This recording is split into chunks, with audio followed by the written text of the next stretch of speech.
Aujourd'hui, on est dans une dynamique très forte, mais ce n'est pas spécifique au bois, c'est pour l'ensemble des matériaux. Il y a beaucoup de problèmes d'approvisionnement. Il y a eu une période qui était très favorable à la construction bois. D'abord aussi une demande forte, des taux d'intérêt pour les investisseurs qui étaient bas, donc qui favorisaient la demande. Donc on est dans une logique très dynamique et tous les marchés sont un peu comme ça, sur les marchés américains, l'Asie, et donc la dynamique est très forte et depuis 2 ou 3 ans on vit une situation un peu exceptionnelle d'augmentation de la demande. Alors, premièrement, c'est qu'il y a des développements assez importants de l'activité du chiffre d'affaires. Il y a un problème fondamental aussi qui va se poser forcément, c'est le problème des approvisionnements en matières premières.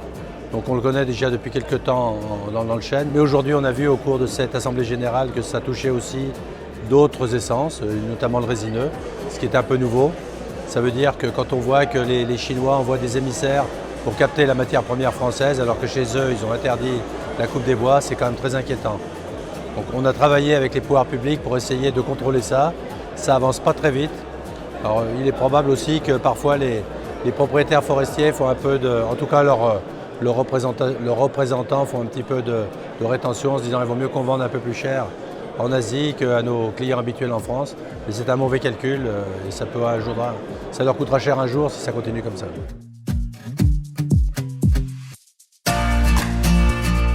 Oui, aujourd'hui, les acteurs sont optimistes. Après, on sait très bien dans la filière que les arbres ne montent pas jusqu'au ciel. Donc on vient de connaître 2 ou 3 ans de très forte croissance.